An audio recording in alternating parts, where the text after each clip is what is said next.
Salvador Yáñez, ¿cómo estás? Muy bien, muchas gracias. Igualmente, bienvenido. Estamos, ¿verdad? Estamos. Ser y estar. Ser y estar.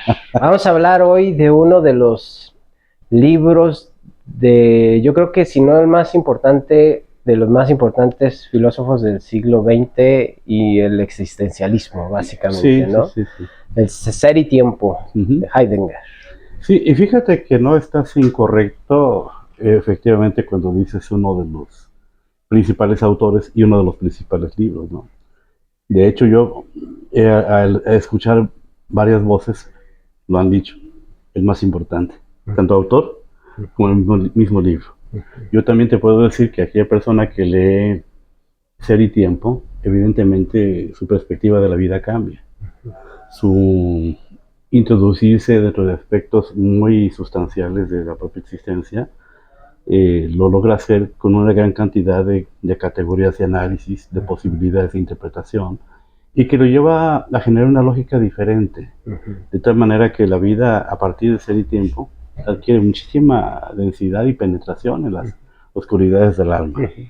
Antes de entrar en contexto y platicar un poquito quién es Heidegger, a mí se me hace muy interesante todo lo que pasó en esa época, 1920, 1950, ¿no? Que creo yo, espero no equivocarme, bueno, de entrada, las guerras mundiales, Freud, sí. El humanismo, yo creo que fue consecuencia de todos estos inicios filosóficos del existencialismo. Pues la psicología después crea el humanismo, ¿no? Que creo que lo tiñe en alguna forma. Entonces, ¿quién es Heidegger? ¿Cuál es el contexto en el que esta obra y el existencialismo se da? Bueno, Martin Heidegger escribe el libro, lo publica ya va para el siglo 1927. Sí. Nos habla del periodo interguerras. En Estados Unidos ya se estaba viendo la cuestión del crack bursátil de la Bolsa de Nueva York, que trajo consecuencias muy lamentables en esta nación. Y Europa estaba resintiendo los efectos de la revolución soviética y este expansionismo que estaba experimentando, pero también se da dentro de este contexto histórico pues el emergimiento de los nacionalismos, Franco, Mussolini y evidentemente Adolfo Hitler. Claro. Y mucho en Alemania como respuesta al Tratado de Versalles que había sometido a Alemania después de perder la Primera Guerra Mundial. Los alemanes tienen que vivir intentan resurgir como nación, como raza, como imperio. Y este contexto de compresión, expansión que estaba sufriendo Alemania es justamente el tiempo que le toca a Heidegger convertirse en figura en la filosofía, ¿no? Y sobre todo al momento de llegar el partido nazi al poder, el premier Adolfo Hitler, quien nombra a Heidegger pues rector de la Universidad de Friburgo. Y sobre todo era una época del primer materialismo, ¿no? En el cual ya había máquinas, ya se volaba, ya.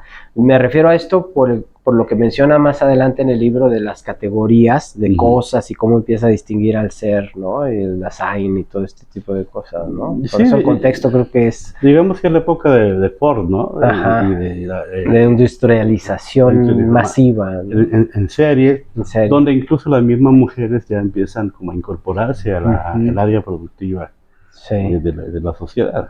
Sí. ¿Dónde iniciamos para analizar esta obra? Mira, la pregunta que Heidegger hace ¿cuál es el caso de preguntarse por el ser? De hecho, toda su primera parte del libro, la parte prologante, por decirlo así, habla de tratar de entender el por qué se da esta pregunta, ¿qué es el ser? ¿Y quién responde a esa pregunta, ¿no? Yo lo trato de entender de la manera, el por qué justificar algo que desde la ontología aristotélica, platónica, etcétera, aparecía que ya estaba como resuelto, no digamos con Santo Tomás de Aquino, pero ¿por qué nos preguntamos sobre el ser? Creo yo, y trato de entender, que porque a veces lo obviamos demasiado. O sea, si obviamos demasiado lo que es, luego nos perdemos de la característica sustancial, que es el fundamento mismo de las cosas, de las personas, de los eventos, de las circunstancias. y estamos dispuestos a un materialismo, a una visión superficial de la realidad, y evidentemente en momentos de ignorar los eventos que subyacen a las situaciones, a las personas, a los acontecimientos, corremos el riesgo de perdernos en medio de la cotidianidad, que es lo que trataba de hacer, rescatar al hombre, al ser humano, al individuo, de ese torrente de interacciones que lo hacen vivir en un plano solamente de la existencia, y hasta el momento se sigue viviendo así, o quizás esto es más alarmante. Claro. Esa vivencia de una visión que únicamente impacta los sentidos, pero que no genera una profundización. Sí, la conexión, ¿no? La conexión que hablaba de este ente, quizás que desarrolla después e incluso le pone un nombre, o sea, el Dasein. El Dasein, ¿no? Que es una palabra que él viene a traer a la mesa para poder distinguir a este ser yo individual o como del hombre. Fíjate, ¿no? Y tú acabas de introducir el tema, porque justamente se trata de entrever cuáles son las posibilidades reales y el camino que se tiene que transitar para convertir a un ser que aparece como indefinido, como una masa de elementos existenciarios, hacia una identificación específica hasta convertirlo en individualismo. Cuando se convierte el ser en ente. Déjate, lo digo así como a forma de pie de página. Sí.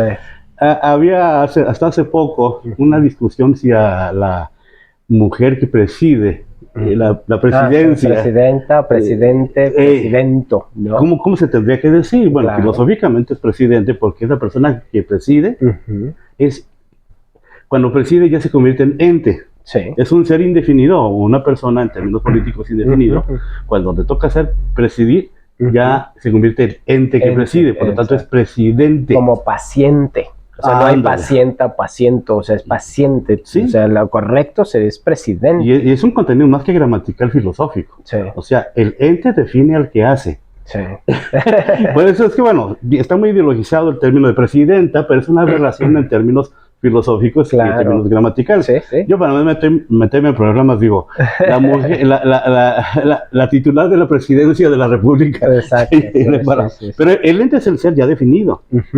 O sea, yo, Salvador Yáñez, nazco, crezco, me meten en la primaria, mi primera comunión, hago la secundaria, etcétera. Todo mi proceso de vida no es otra cosa más que lograr la caracterización de lo que yo soy. Y cuando logro por fin esta identidad, estoy logrando la entificación, o sea, me he convertido en ente, o sea, ya un ser ya definido. No recuerdo al autor, pero decía, los seres humanos somos seres inacabados. O sea, todo el tiempo estamos en ese proceso de lograr identidad. Sí. ¿Sí? Claro, los psicólogos dicen, Erickson, la identidad se genera en la adolescencia, la adultez. Pues sí, estamos madurando al punto de lograr una autoconcepción de lo que somos, pero en la práctica es hasta que yo hago que todo lo que me caracteriza, mis potencias, capacidades, mi deliberación y lo que yo soy capaz de hacer, lo conjugo todo en un todo organizado, definido. Entonces ya tengo identidad, ya soy ente. Sí. ¿Cómo empieza Heisinger a separar esta nueva propuesta de todo lo demás que existe? O sea, al tú ser ente o este Dasein, lo menciona, porque también al final... digo, yo nada más le di una leída así, es muy complicado el libro, la verdad. Sí. Es mucha terminología. Al final parece que no acabas nunca, pero lo que sí me queda claro es que sí busca que este ente se observe a sí mismo y se vea separado de las herramientas, las categorías. Sí, ¿no? Por ahí va. ¿Cómo podemos explicar esto de forma práctica? Creo que cada una de estas asignaturas temáticas tiene un encanto avasallador, que te puedes detener en cada una y darle una profundización que al rato te va a dar como flojera pasar a otra. Pero, por ejemplo, el famoso ser arrojado, yecto en el mundo, dice. La expresión es, fuimos arrojados al mundo. Si lo visualizas así con mucha propiedad, te vas a dar cuenta que efectivamente así es, ¿verdad? Porque, como dicen los adolescentes, a mí nadie me pidió permiso para nacer. Nazco en un mundo que ya está organizado, que tiene sus contradicciones, que lleva un flujo determinado de eventos, de situaciones. Y Y en la medida en que yo, ser humano, entro en esta dinámica, voy viviendo la vida como mezclado mi realidad unipersonal con las realidades externas, ¿no? Con el mundo, Sí. Entendiendo el mundo como todo el conjunto de acontecimientos con los que voy a entrar en contacto. La identificación se dará en la medida en que el ser empiece a alejarse de las realidades que constituyen su cotidianidad, a preguntarse por sí mismo, a visualizarse en términos de sus capacidades, a analizar sus defectos, sus rutinas, etc. Y esta operación de sustraerse del mundo al cual él pertenecía en términos de masa y a configurar esta identificación, este ente, Heidegger le llama la cura. La cura. Que es, yo me gusta poner este ejemplo, como el bajorrelieve, que es una pintura, por ejemplo, si vamos a esas pinturas, te imaginas ahí donde están estos chicos dándose un beso, teniendo atrás la Torre Eiffel, pero que por alguna especie de magia creativa hagamos que esas figuras resalten por sobre el fondo. Sí. Logran identidad frente a nuestros ojos, a lo que le llamaba ante los ojos, ¿sí? Logran adquirir presencia y hacerse figurables dentro de un contexto en el cual formaban parte, pero que ellas se logran diferenciar. Sí. ¿Sí? Ahí es donde justamente se empieza a lograr la identidad o la entidad. Ok. Luego más adelante empieza a hablar de categorías y herramientas que debemos verlas como objetos separados, ¿no? Del sujeto, ¿no? Sí, él menciona, por ejemplo, un martillo, o por ejemplo, mira, tomándolo así, ¿no? Este vaso con agua, sí. de plástico con agua. Ajá. Si no fuera por este vaso, yo tendría que estar recogiendo el agua del piso para poderla beber. Sí. O pegarme al chorro de la llave. Sí. Sin embargo, he tenido que crear un instrumento, decía Heidegger, que es una extensión de mí mismo. ¿Sí? Este vaso es como si fuera mi cuerpo, o parte de mi cuerpo, que me va a servir para recoger el agua y poderla tomar. Me sirve. Me sirve. Pero este vaso hace lo que yo digo. Mis movimientos musculares de mi mano hace que mi vaso se incline, que gire y que no se caiga, porque mi ejercicio, en este caso volutivo, está operando sobre el vaso, al cual estoy yo haciendo una extensión de mi cuerpo. Estoy instrumentando. Salud. Salud. Perdón. Más adelante, entonces, luego empieza a hablar esto que me gustaría que lo explicas de la preocupación, la angustia. Perdón. No te angusties. No me angustio.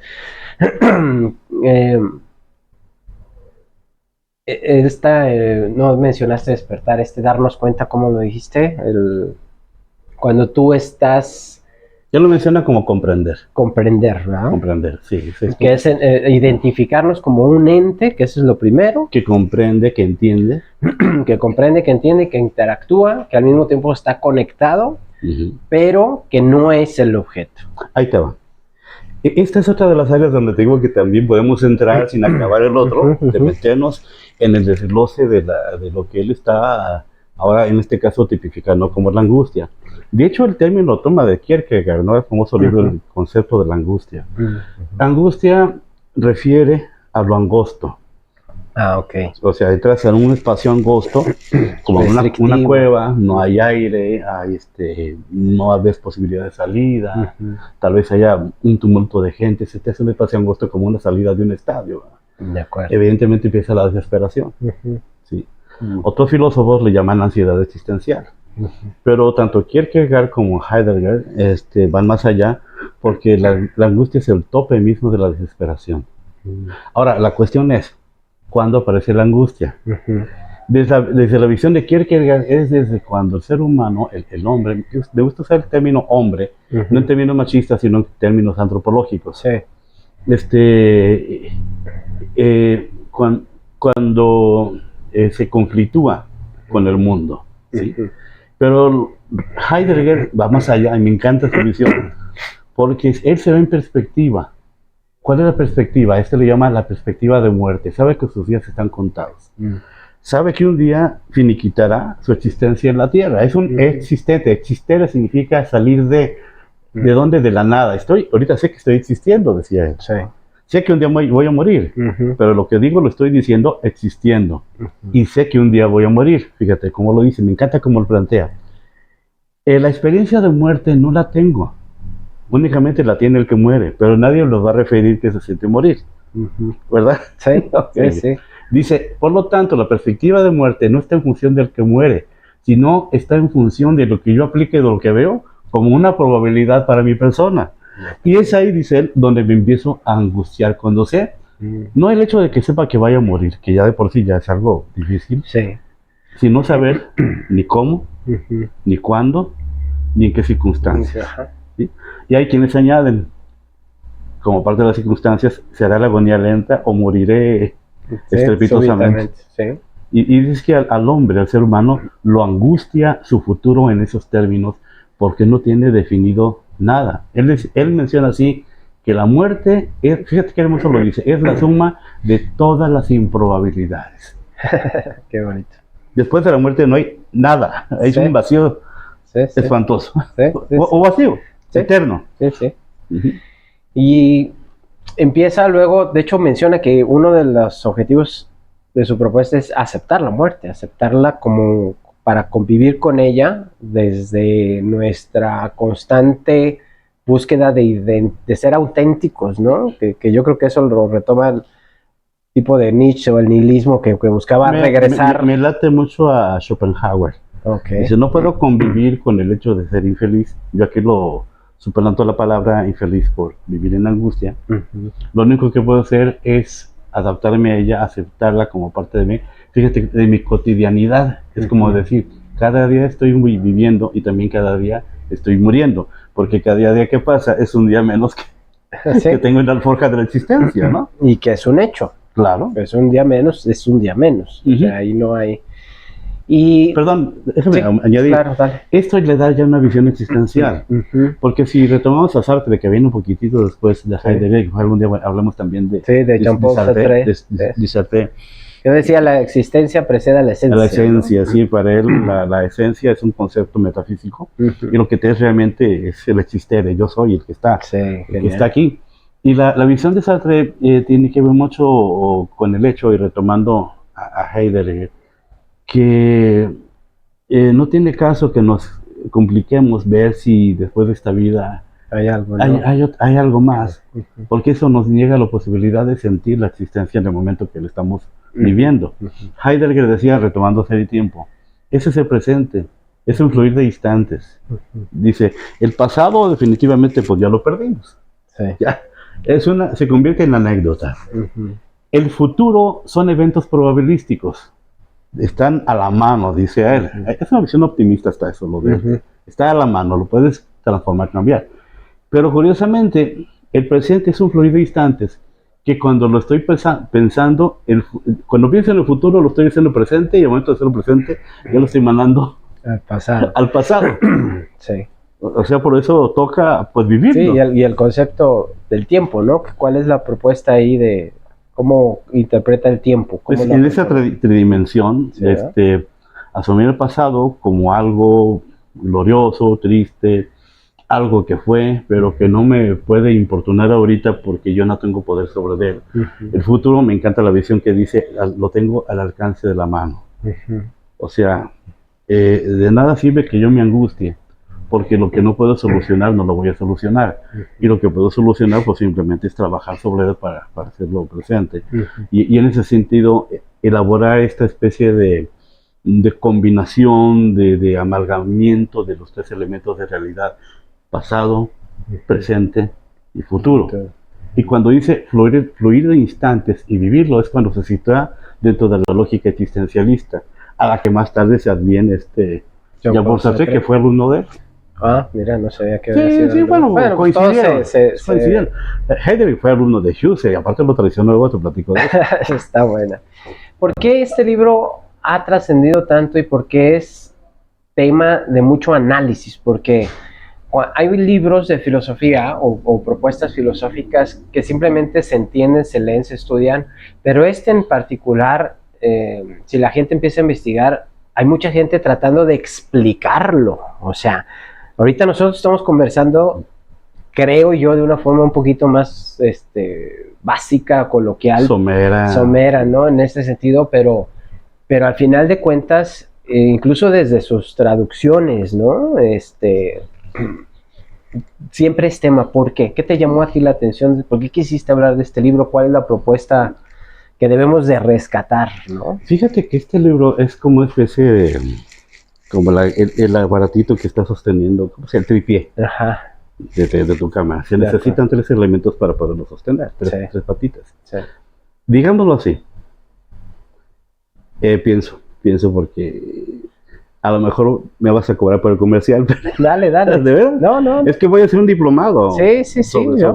Qué bueno. Dejamos y al rato te paso el... me para compartirlo. Y me pasas la factura. Sí, no te creas, no, somos amigos. Ok, reitero.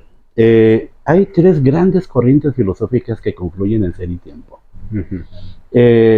Mucho mediadas por la época histórica, tanto de la historia de la humanidad en Europa, como el avance mismo de la filosofía. Después de Nietzsche, el otro gran filósofo que viene y cambia paradigmas es Edmund Husserl. ¿Cuáles son las 3 corrientes? Husserl elabora, digamos, una corriente que impacta a la ciencia, se llama la fenomenología, o sea, la ciencia de la conciencia, el advenir de la comprensión de las vivencias, ¿no?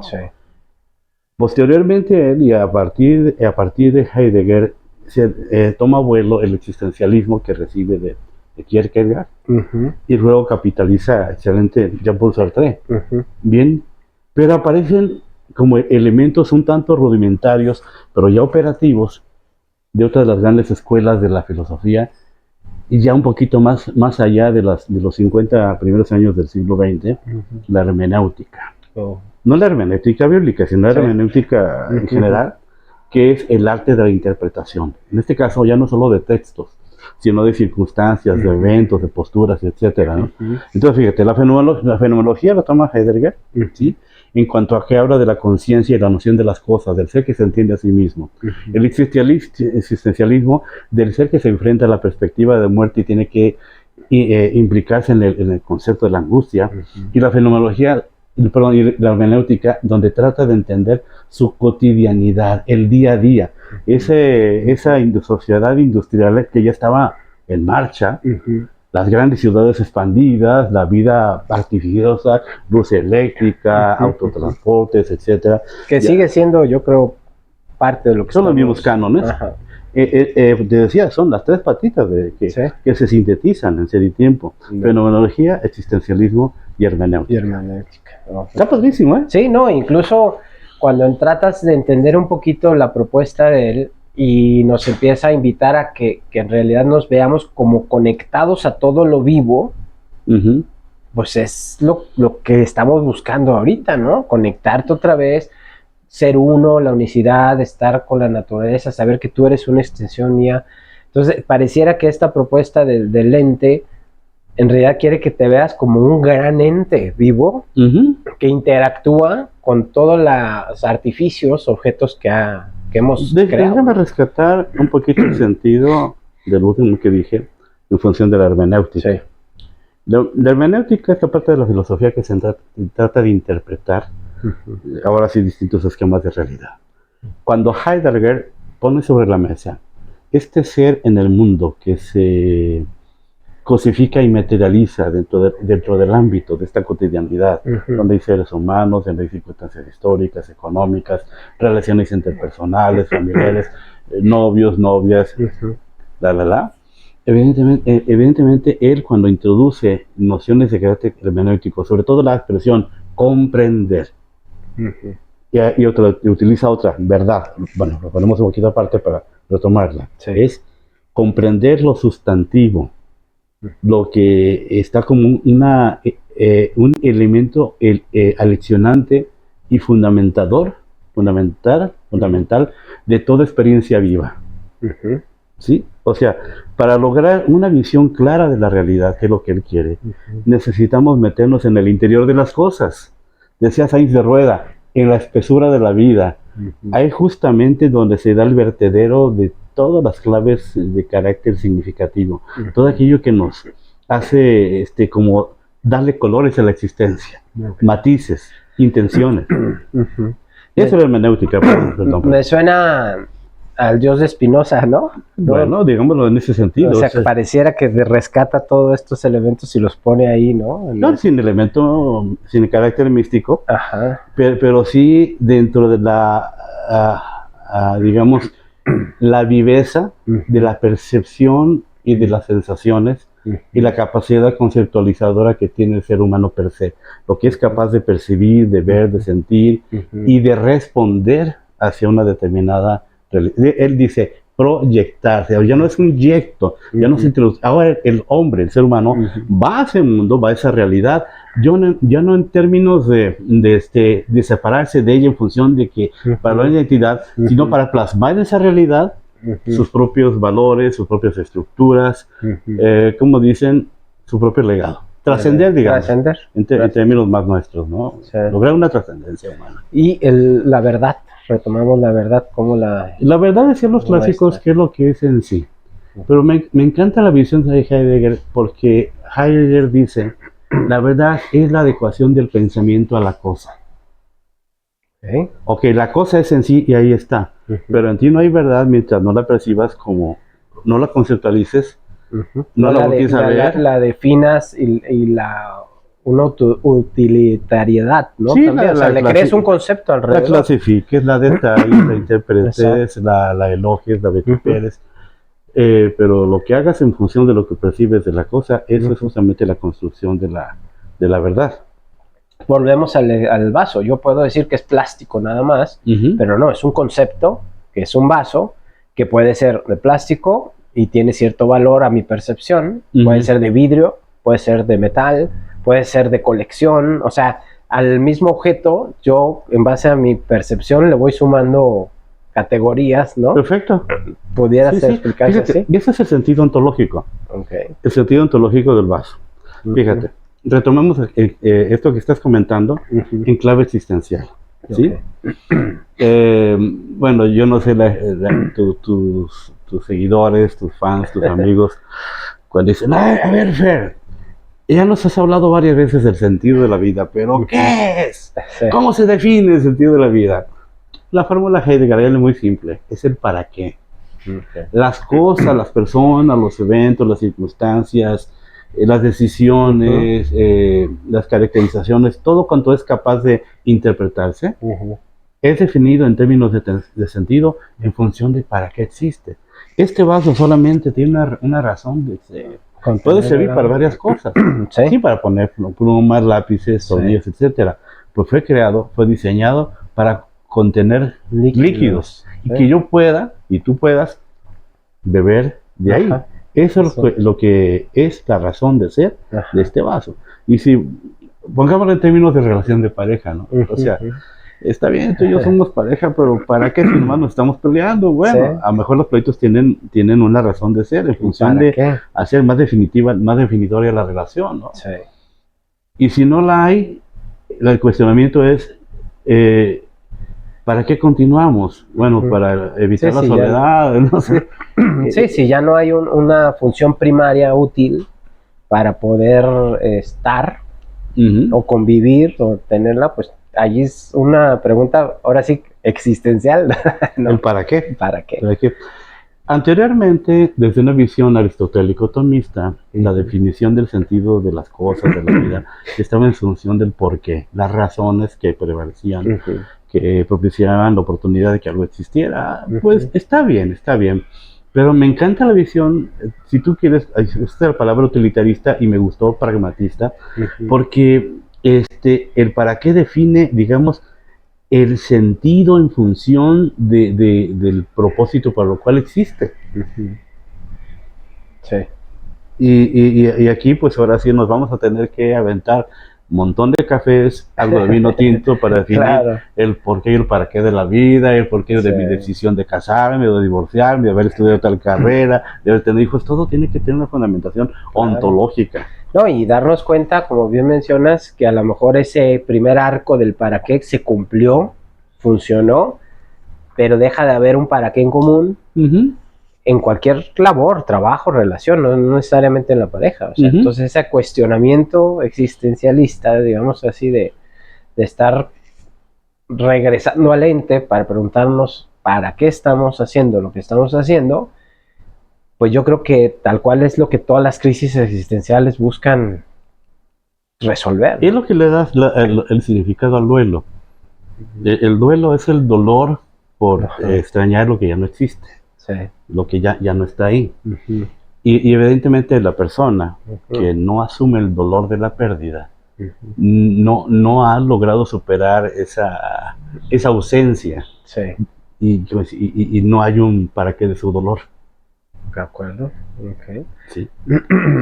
O sea, quedó inconcluso quizás un viaje hacia un para qué. Sí. Que lo tenía consciente o no, y al final esa interrupción, pues me sigue generando ese vacío. Sí. Y ahora le tengo que dar un nuevo para qué a ese dolor, para poder salir de esa trampa, ¿no? Sí, o sea, porque evidentemente el dolor, en términos de duelo que se perpetúa, no está actualizando la situación que está viviendo la persona, que es dejar de extrañar al ausente, sin ubicarse en el contexto de la vida actual. Una vez que este dolor me haya lanzado a poder dejar de extrañar a que extrañaba, me voy a poder actualizar y voy a poder seguir viviendo, adaptándome a la continuidad en la que estoy prevaleciente. De acuerdo.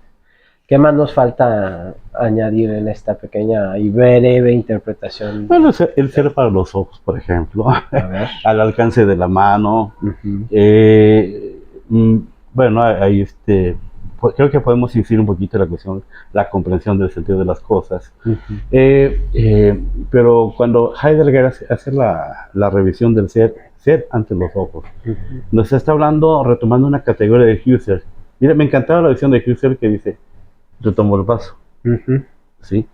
Este vaso es insinuador, porque está transparentando el líquido que está vertido ahí. Decía Husserl, hay una autodonación del vaso.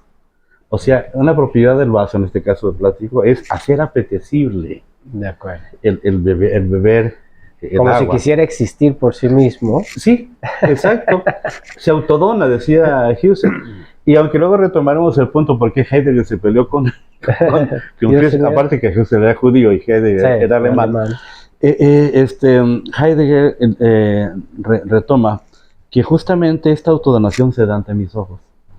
Es una generosidad, pues, del costo del evento. Pero de nada sirve al vaso estarse autodonando si no hay unos ojos que lo puedan mirar. O no hay una lengua y labios que lo puedan saborear. Beber. Sí. Y eso me parece sumamente maravilloso. Que si ante los ojos es como la respuesta del hombre ante lo provocativo que son las cosas que lo rodean. Ante lo insinuador, ¿no? O también ante lo perverso y lo amenazante que puede ser. El hombre ve, el ser humano ve, y ya él toma la decisión si va en pos de él o se retira. No, y esto se liga mucho con los conceptos hoy de la misma ciencia que hablan de que las cosas existen gracias al observador también, ¿no? De alguna otra forma, sigue siendo la misma conciencia, ¿no? De que solo si lo veo y lo hago consciente existe para mí. Retomamos el concepto tiempo transfigurado en términos humanos. El tiempo no tiene mucho que decir de sí mismo, de no ser porque hay quien pudiera contar lo que pasa en el tiempo. Y ahí ya entra al final de su obra Heidegger, que habla de la historia. La historia es el tiempo narrado, el tiempo contado. Y no existe historia de no ser porque hay quien la cuente. Yo diría y agregaría, y también quien la escuche. ¿Sí? Por ejemplo, un ejemplo es un volcán que hace erupción en alguna parte de la Tierra, en un momento de la evolución del planeta.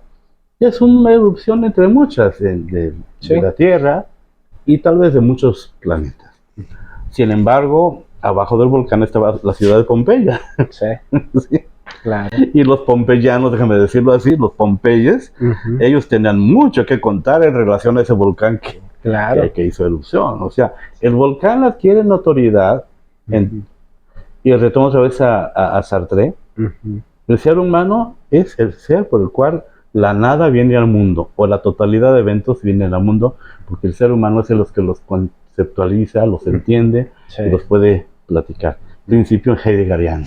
De acuerdo. Sí, retomado por Sartre. Sí, y por otro lado, puede que una de las llanuras por allá de Rusia, Mongolia, haya un volcán que nadie vio, explotó ni escuchó y nunca existió para nadie. Nadie estuvo ahí para... Aun cuando existe, per se, ¿no? Por sí mismo. Ahora vamos a la parte que vamos allá de la percepción y del contar historias, que es el hecho, y con esto que implica el carácter y la voluntad del ser humano de cambiar las cosas, de cambiar su destino, de no hacer su destino una historia trágica como lo hacían los griegos, no, hay posibilidad de cambio. Y esta categoría yo la utilizo mucho en términos de orientación terapéutica, lo que él llamaba al alcance de la mano, o sea, lo que está en tu posibilidad de hacer. O sea, no te vas a exigir algo que no puedes hacer, y ahí ya no vale que te angusties porque ya renunciaste a algo que no. Pero mientras puedes hacerlo, mientras te queda un hálito de aire, mientras te puedas parar de puntitas sobre tus pies y con las uñas arañar aquel objeto que está en la alacena, pero que es la única forma estirándote, vale la pena que lo hagas. Bien. Lo cual te llena de satisfacción. Y lo cual le da sentido a tu ser y hacer. Claro. Algún filósofo Cosick decía, el ser se define en el hacer. Yo diría, retomando a Heidegger, el ente se define en el hacer. No, incluso Heidegger va más allá del hacer, es el decir. A lo cual dice, cuando uno no dice las cosas como son, cuando uno habla cosas que no están soportadas de manera sustancial, estamos recapitulando cosas que no tienen ninguna significancia. Esto es importantísimo. Se dan las habladurías. O sea, es decir, montón de tonterías. Sí, iba a decir otra sí, yo lo digo porque sí, pendejadas, sí. Que también es muy común esa construcción hoy en día de falsedades, de cosas vacías, ¿no? Fundamentadas. Estamos invadidos hoy de testimonios, de cosas, de premisas que ni sabemos. Del hablar en sustantivo, que son las llamadas habladurías, o repetir discursos que no conectan con nuestra interioridad, o hablar cosas en las cuales yo no soy capaz de soportar con los hechos. Son las llamadas habladurías. Escuché un maestro de filosofía, no recuerdo quién, algo que estaba viendo yo ahí, porque soy aficionado, que mencionó que un maestro le decía, cualquier texto fuera de contexto es puro pretexto. Es un pretexto. Sí, es cierto. Porque empiezas a argumentar, a ver, eso ni está fuera de contexto. Por eso es importante, y te preguntaba al inicio, pues, ¿qué estaba pasando, no? ¿Por qué esta obra es tan importante para la época como un rompeaguas? Y ya ahorita nos conectaste, ¿no? Que se conecta fenomenología, existencialismo y hermenéutica. Y también explica la historia que estaba pasando el pueblo alemán. Nosotros leemos la historia desde la perspectiva norteamericana, etcétera. Pero el pueblo alemán estaba subyugado por el Tratado de Versalles. Evidentemente, una visión nacionalista de las cosas iba a hacer a los alemanes resignificar su sufrimiento, su ser señalados de manera internacional como una nación perversa, etcétera. Y justamente dentro de este contexto de redefinición del nacionalismo alemán es donde aparece la obra de Martin Heidegger. Por eso es tan notable, porque surge, déjalo digo de esta manera, del resurgimiento del pueblo alemán, de un nacionalismo, no del nacionalismo que nosotros vemos en función de la Segunda Guerra Mundial o de Hitler, sino de un pueblo que trata de sacar adelante sus valores, su historia, sus costumbres, sus tradiciones, su economía, su vida familiar, etcétera. Sí. Y el conocimiento, porque de alguna manera yo creo que seguían y siguieron por mucho tiempo siendo el eje del conocimiento en Europa. Entonces, toda la visión ahí, ¿no? Hegel, por ejemplo, que es el otro gran libro, la fenomenología del espíritu, ese también está cañón leerlo, y pues, que es el que la metafísica llega a su cúspide, justamente con el fenómeno del espíritu. Pero sí se retoma Husserl, evidentemente, Nietzsche, Schopenhauer. Bueno, es que aunque eran judíos, pero vivían ahí. O sea, antes de la segunda estaban ahí. O sea, Einstein, todos estaban ahí. Sí, o sea, eran parte de la comunidad científica y filosófica gloriosa. Toda la tradición, incluso artística, ¿no? Sí. Beethoven, Schubert, en fin. Sí. Mira, la joya, no sé si me estoy adelantando, pero tú dime. Pero la joya de los conceptos heideggerianos, que tiene mucha repercusión, incluso hablábamos de las psicoterapias de carácter humanista, la visión humanista existencial de la psicología, es el concepto autenticidad. Claro. Que la autorrealización, luego es como vivir de acuerdo a los propios valores, a la propia configuración del esquema personal, las convicciones, etcétera. Y qué es lo que le da realmente sentido a la existencia, vivir conforme uno asume su cotidianidad, ¿no? Sí.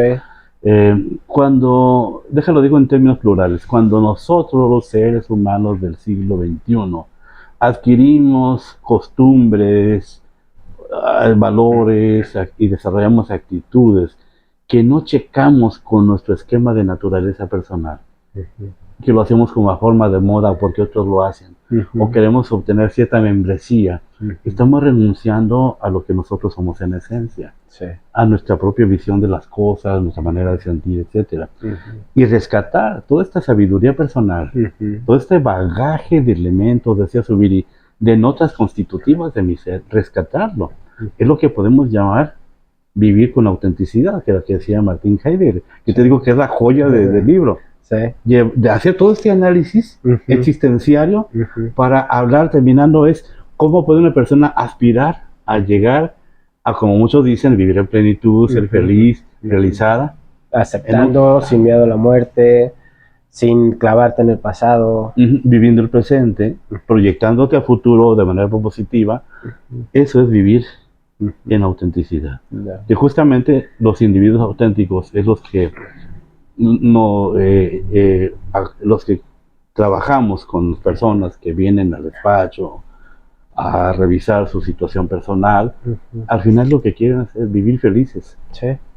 En términos de escuchar su intuición, seguir su corazón, ¿no? Que suena más romántico, pero es eso, quiero ser yo, quiero pintar, quiero estar en el campo, no quiero estar en una oficina, quiero platicar con gente, quiero bailar, deseos innatos que te está diciendo, que quizás hay muchos que caen en una categoría que sí pudiéramos tener todos por el solo ser de ser, de existir, pero hay muchos que son muy elementales, muy de tu esencia, ¿no? Sí, sin escarbarse y sin penetrar, sí. No solamente diría yo sin comprender, es sin comprenderse. O sea, dejándose llevar por los impulsos, por conductas que imitan, por comportamientos esquemáticos, programáticos, pero que no descubren su verdadera naturaleza. Sí, me gusta. Creo que la obra de Heidegger, fíjate, parece que no, pero estamos a casi 100 años de que se haya editado, pero creo que se adelantan los manuales de psicoterapia con más de 50 años. Sí. No, pues precisamente es muy obvio para quien ha estudiado psicología y conoce esta tercera fuerza que es el humanismo de la psicología y que estudia a lo mejor a Maslow o a Carl Rogers, pues no, si ya cuando conoces filosofía, que te das cuenta que la transición viene de ahí, pues dices, fue la cuna, ¿no? Todas estas propuestas son la cuna donde quizás con la desviación de Freud y el conductismo que nos quieren tratar más como animales, no sé, o las pasiones, pues viene el humanismo a decir, no, el ser, y es esto, y hoy por hoy, si vemos las corrientes, pues es querer estar otra vez conectados con la naturaleza, vivir el hoy, vivir el ahora, lo cognitivo, lo gestal, estar aquí, estar lo mismo. La búsqueda de la felicidad. Entonces es exactamente lo mismo, ¿no? Viene de ahí. ¿Con qué podemos concluir esta primera fase de vamos a seguir con otros autores? Mira, yo creo que podemos irte luego. Sí, dando continuidad. Sí, la que sigue vamos a buscarlo. Si ya este tiempo pasó y está este video, busquen porque va a haber otro ahí de Sartre y ahí nos vamos a ir yendo. ¿Con qué mensaje te gustaría dejar de esta Mira, aquí no se puede separar al autor de su obra, ¿sí? Como a Jesucristo de su mensaje. Sí. Heidegger, Ser y Tiempo. ¿Sí? Creo que aquella persona que logre introducirse en todos estos conceptos, meterse en toda esta serie de paradigmas que están intrínsecamente organizados y también mezclados con toda esta obra, y que tiene que ver lo que te decía, esta visión fenomenológica, existencial y hermenéutica, tendrá elementos para ver la vida de forma muy diferente, más detallada, más profunda, más brillante. Y al momento de ver es percibir, ver es entender, comprender, tendrá un horizonte mucho más amplio de opciones, de tal manera que no se va a ahogar en cualquier vaso de agua. A propósito del vaso de agua, ¿sí? No se va, y va a tener oportunidad de responder consciente, sabiamente, eficazmente, acertadamente, ante las situaciones que incluso se presenten de improviso. Generará, como dice Rogers, sabiduría organística, sabiduría personal. Esta obra, no quisiera yo decirles, léanla para su cultura en términos de filosofía, no. Léanla como una posibilidad de restablecer formas y conceptos que les retribuyan en una manera de vivir diferente. Me gusta. Con eso terminamos. Salvador, muchas gracias, maestro, amigo. Y bueno, no se pierdan, vamos a estar aquí construyendo y aportando un poquito más de todo esto. Si les gustó este video, compártanlo, denle me gusta y nos vemos en la próxima. Hasta luego. Nos vemos.